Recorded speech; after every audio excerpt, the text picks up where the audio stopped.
Good morning. Today's Bible reading comes from Exodus 35 through 40. So let's get into it. Get my glasses on.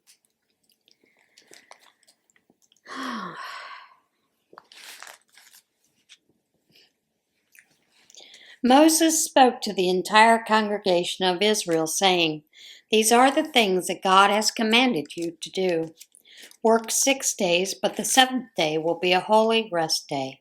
God's holy rest day. Anyone who works on this day must be put to death. Don't light any fires in your homes on the Sabbath day." Moses spoke to the entire congregation of Israel, saying, "This is what God has commanded. Gather from among you an offering for God. Receive on God's behalf what everyone is willing to give as an offering: gold, silver, bronze, blue, purple, and scarlet material, fine linen, goat's hair, tanned ram skins, dolphin skins, acacia wood, lamp oil, spices for the anointing oils and for fragrant incense, onyx stones and other stones for setting in the ephod and the breastpiece.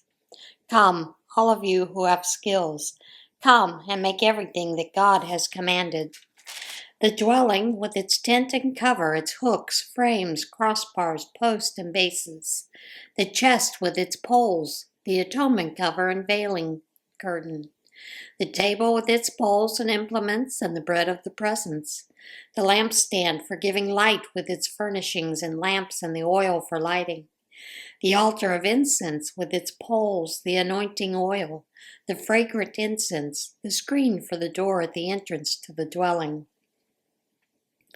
the altar of the whole burnt offering with its bronze gate and poles and all its implements, the wash basin with its base, the tapestry hangings for the courtyard with the post and bases, the screen for the courtyard gate, the pegs for the dwelling, the pegs for the courtyard with their cords and the official vestments for the ministering in the holy place, the sacred vestments for Aaron the priest and for his sons, serving as priests. So everyone in the community of Israel left the presence of Moses.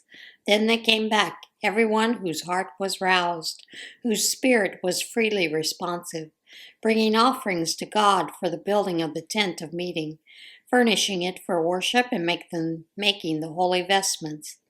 They came, both men and women, all the willing spirits among them, offering brooches, earrings, rings, necklaces, anything made of gold, offering up their gold jewelry to God.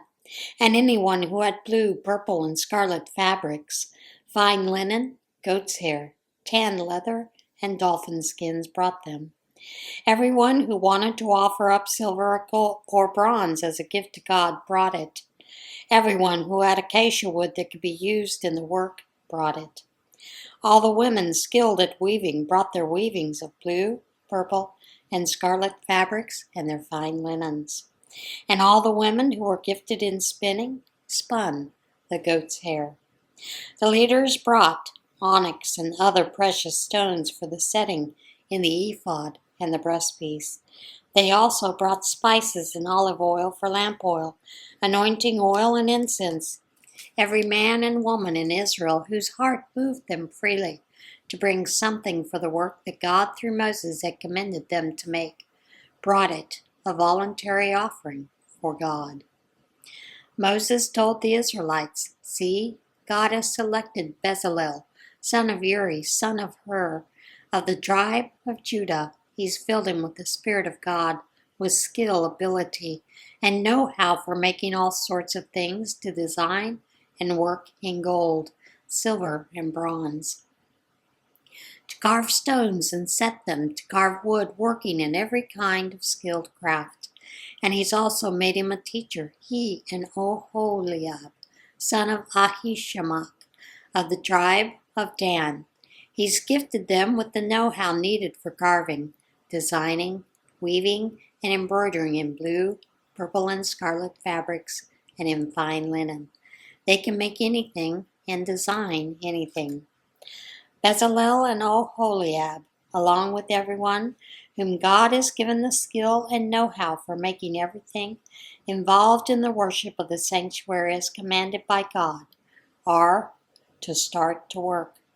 Moses summoned Bezalel and Oholiab, along with all whom God had gifted with the ability to work skillfully with their hands. The men were eager to get started and engage in the work. They took from Moses all the offerings that the Israelites had brought for the work of constructing the sanctuary. The people kept on bringing in their free will offerings morning after morning. All the artisans who were at work making everything involved in constructing the sanctuary came, one after another, to Moses, saying, "The people are bringing more than enough for doing this work that God has commanded us to do." So Moses sent out orders through the camp, "Men, women, no more offerings for the building up of the sanctuary." The people were ordered to stop bringing offerings. There was plenty of material for all the work to be done, enough and more than enough. Then all the skilled artisans on the dwelling made 10 tapestries of fine twisted linen and blue, purple, and scarlet fabric, with an angel cherubim design worked into the material. Each panel of tapestry was 46 feet long and 6 feet wide. 5 of the panels were joined together, and then the other 5. Loops of blue were made along the edge of the outside panel of the first set, and the same on the outside panel of the second set. They made 50 loops on each panel with the loops opposite each other. Then they made 50 gold clasps and joined the tapestries together so that the dwelling was one whole. Next, they made tapestries of woven goat hair for a tent that would cover the dwelling. They made 11 panels of these tapestries. The length of each panel was 45 feet long and 6 feet wide. They joined 5 of the panels together and then the other 6 by making 50 loops along the edge of the end panel and 50 loops along the edge of the joining panel. Then making 50 clasps of bronze, connecting the clasps to the loops, bringing the tent together. They finished it off by covering the tapestries with tanned ram skins, dyed red, and covered that with dolphin skins. They framed the dwelling with vertical planks of acacia wood, each section of frame 15 feet long and 2¼ feet wide, with 2 pegs for securing them. They made all the frames identical, 20 frames. For the south side, with 40 silver sockets to receive the 2 tenons from each of the 20 frames. They repeated that construction on the north side of the dwelling. For the rear of the dwelling facing west, they made 6 frames, with 2 additional frames for the rear corners. Both of the 2 corner frames were double in thickness, from top to bottom, and fit into a single ring. 8 frames altogether with 16 sockets of silver, 2 under each frame. They made crossbars of acacia wood, 5 for the frames and 1 side of the dwelling, 5 for the other side, and 5 for the back side facing west. The center crossbar ran from end to end halfway up the frames. They covered the frames with a veneer of gold, made gold rings to hold the crossbars, and covered the crossbars with a veneer of gold. They made the curtain of blue, purple, and scarlet material with fine twisted linen. They wove a design of angel cherubim into it. They made 4 posts of acacia wood, covered them with a veneer of gold, and cast 4 silver bases for them. They made a screen for the door of the tent, woven from blue, purple, and scarlet material, and fine twisted linen with embroidery. They framed the weaving with 5 poles of acacia wood covered with a veneer of gold, and made gold hooks to hang the weaving, and 5 bronze bases for the poles. Bezalel made the chest using acacia wood. He made it 3¾ feet long and 2¼ feet wide and deep. He covered it inside and out with a veneer of pure gold, and made a molding of gold all around it. Cast 4 gold rings and attached them to its 4 feet, 2 rings on one side and 2 rings on the other.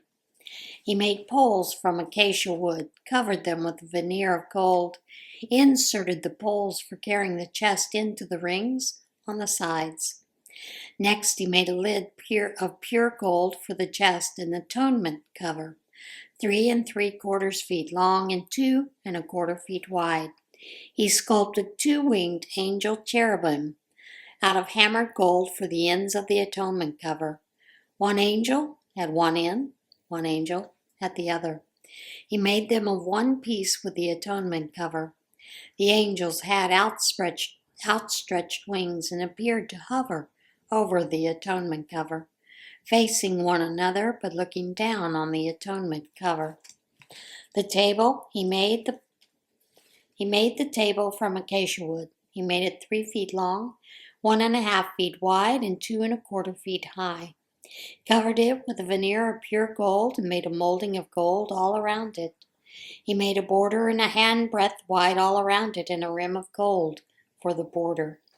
Cast 4 rings of gold for it and attached the rings to the 4 legs, parallel to the tabletop. They will serve as holders for the poles used to carry the table. He made the poles of acacia wood and covered them with a veneer of gold. They will be used to carry the table. Out of pure gold he made the utensils for the table, its plates, bowls, jars, and jugs used for pouring. He made a lampstand of pure hammered gold, making its stem and branches, cups and calyxes and petals all of one piece. It had 6 branches, 3 from one side and 3 from the other. 3 cups shaped like almond blossoms with calyxes and petals on one branch, 3 on the next, and so on. The same for all 6 branches.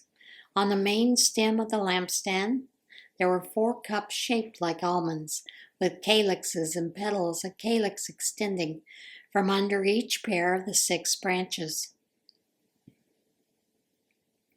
The entire lampstand with its calyxes and stems was fashioned from one piece of hammered pure gold. He made 7 of these lamps with their candle snuffers, all out of pure gold. He used a 75-pound brick of pure gold to make the lampstand and its accessories. He made an altar for burning incense from acacia wood. He made it 1.5 feet square and 3 feet high, with its horns of one piece with it. Covered it with a veneer of pure gold, its top, sides, and horns, and made a gold molding around it with 2 rings of gold beneath the molding. He placed the rings on the 2 opposing sides to serve as holders for bowls, by which it will be carried. He made the bowls of acacia wood and covered them with a veneer of gold. He also prepared with the art of a pure perfumer the holy anointing oil and the pure aromatic incense. He made the altar of the whole burnt offering from acacia wood.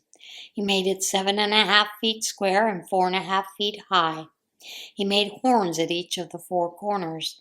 The horns were made of one piece with the altar and covered with a veneer of bronze. He made from bronze all the utensils for the altar, the buckets for removing the ashes, shovels, basins, forks, and fire pans. He made a grate of bronze mesh under the ledge halfway up the altar.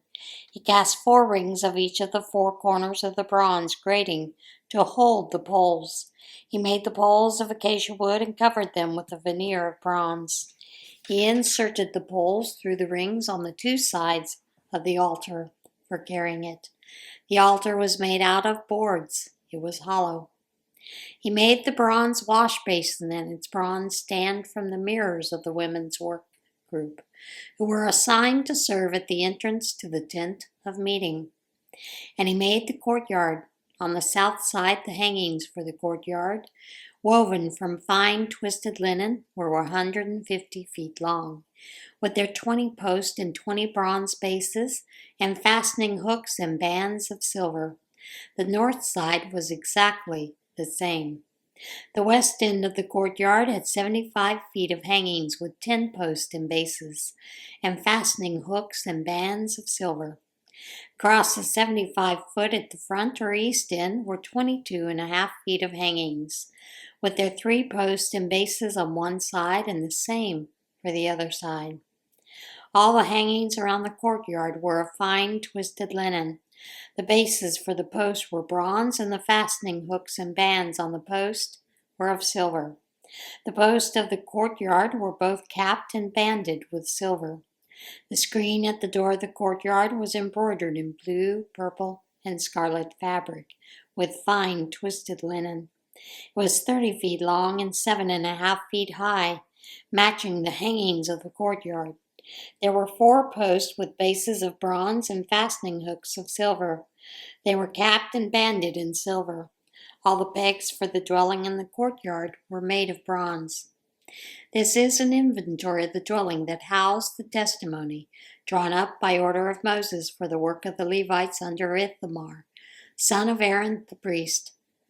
Bezalel, the son of Uri, son of Ur, of the tribe of Judah, made everything that God had commanded Moses. Working with Bezalel was Oholiab, the son of Ahishamach, of the tribe of Dan, an artisan, designer, and embroiderer in blue, purple, and scarlet fabrics and fine linen. Gold, the total amount of gold used in construction of the sanctuary, all of it contributed freely, weighed out at 1,900 pounds according to the sanctuary standard. Silver, the silver from those in the community who were registered in the census came to 6,437 pounds according to the sanctuary standard. That amounted to a beka or half shekel for every registered person, and 20 and over, a total of 6,550 men. They used the 3 1/4 tons of silver to cast the bases for the sanctuary, for the hangings, using 100 bases at 64 pounds each. They used the remaining 37 pounds to make the connecting hooks on the post and the caps and the bands for the post. Bronze. The bronze that was brought in weighed 4,522 pounds. It was used to make the door of the tent of meeting, the bronze altar, with its bronze grating, all the utensils of the altar, the bases around the courtyard, the bases for the gate of the courtyard, and all the pegs for the dwelling in the courtyard. Vestments. Using blue, purple, and scarlet fabrics, they made the woven vestments for ministering in the sanctuary. Also, they made the sacred vestments for Aaron as God had commanded Moses. Ephod. They made the ephod using gold and blue, purple, and scarlet fabrics and finely twisted linen. They hammered out gold leaf and sliced it into threads that were then worked into the designs in the blue, purple, and scarlet fabric and fine linen. And of one piece with it, just as God had commanded Moses. They mounted the onyx stones in a setting of filigreed gold and engraved the names of the sons of Israel on them. Then fastened them on the shoulder pieces of the ephod as memorial stones for the Israelites, just as God had commanded Moses. Breastpiece. They made a breastpiece designed like the ephod from gold, blue, purple, and scarlet material, and fine twisted linen. Doubled, the breastpiece was 9 inches square. They mounted 4 rows of precious gemstones on it. First row, carnelian, topaz, emerald. Second row, ruby, sapphire, crystal. Third row, jacinth, agate, amethyst. Fourth row, beryl, onyx, jasper. The stones were mounted in a gold filigree. The 12 stones corresponded to the names of the sons of Israel. 12 names engraved on a seal, one for each of the 12 tribes. They made braided chains of pure gold for the breastpiece, like cords. They made 2 settings of gold filigree and 2 rings of gold. Put the 2 rings at the 2 ends of the breastpiece and fastened the 2 ends of the cords to the 2 rings at the end of the breastpiece. Then they fastened the cords to the settings of the filigree, attaching them to the shoulder pieces of the ephod in front. Then they made 2 rings of gold and fastened them to the 2 ends of the breastpiece, on its inside edge facing the ephod.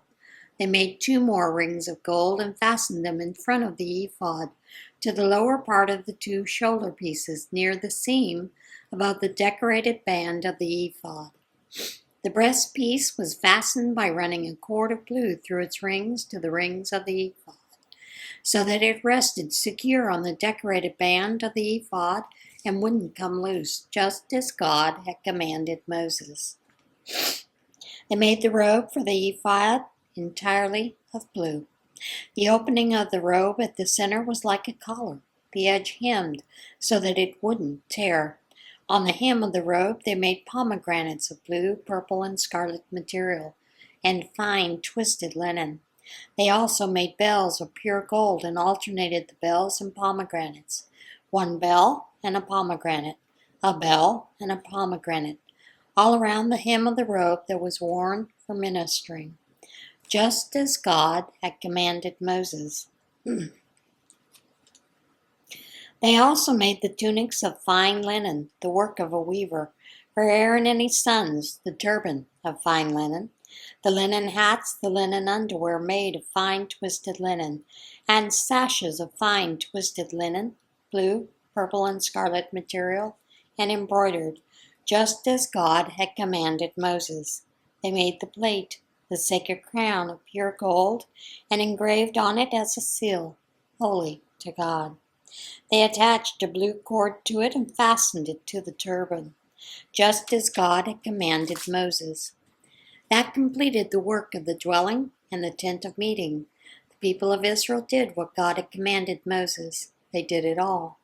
They presented the dwelling to Moses, the tent, and all its furnishings: fastening hooks, frames, crossbars, posts, bases, tenting of tanned ram skins, tenting of dolphin skins, veil of the screen, chest of the testimony with its poles and atonement cover, table with its utensils and the bread of presence, lampstand of pure gold with its lamps all fitted out and all its utensils, and the oil for the light, gold altar, anointing oil, fragrant incense, screen for the entrance of the tent, bronze altar, with its bronze grate, its poles, and all its utensils, wash basin and its base, hangings for the courtyard, its posts and bases, screen for the gate of the courtyard, its cords and its pegs, utensils for the ministry in the dwelling, and the tent of meeting, woven in vestments for ministering in the sanctuary, sacred vestments for Aaron the priest and his sons when serving as priest. The Israelites completed all the work just as God had commanded.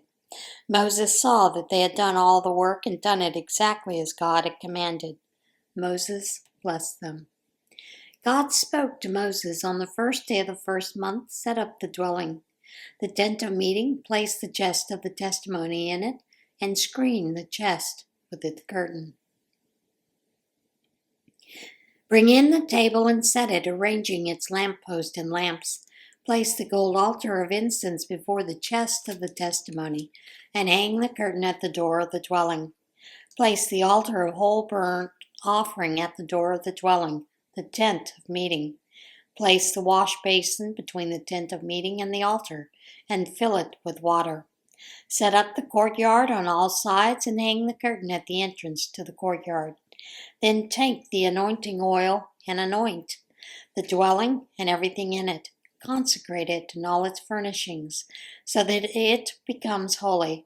Anoint the altar of whole burnt offering and all its utensils, consecrating the altar so that it is completely holy.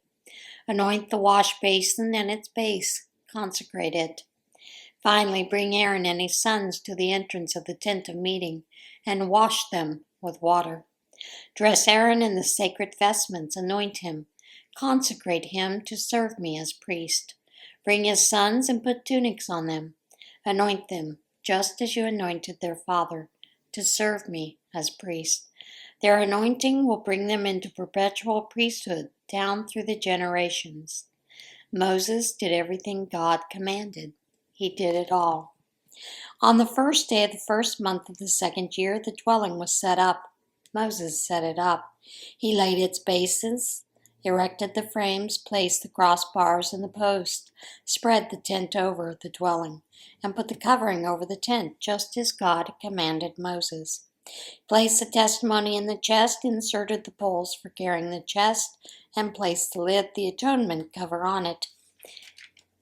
He brought the chest into the dwelling and set up the curtain, screening off the chest of the testimony, just as God had commanded. He placed the table in the tent of the meeting on the north side of the dwelling, outside the curtain, and arranged the bread there before God, just as God had commanded him. He placed the lampstand in the tent of meeting opposite the table on the south side of the dwelling, and set up the lamps before God, just as God had commanded him. Moses placed the gold altar in the tent of meeting in front of the curtain, and burned fragrant incense on it, just as God had commanded him. He placed the screen at the entrance to the dwelling. He set the altar of whole burnt offering at the door of the dwelling, the tent of meeting, and offered up the whole burnt offerings and the grain offerings, just as God had commanded Moses. He placed the wash basin between the tent of meeting and the altar, filled it with water for washing. Moses, Aaron, and his sons washed their hands and feet there. When they entered the tent of meeting, and when they served at the altar, they washed, just as God had commanded Moses. Finally, he erected the courtyard all around the dwelling and the altar, and put up the screen for the courtyard entrance. Moses finished the work. The cloud covered the tent of meeting, and the glory of God filled the dwelling. Moses couldn't enter the tent of meeting because the cloud was upon it, and the glory of God filled the dwelling. Whenever the cloud lifted from the dwelling, the people of Israel set out on their travels.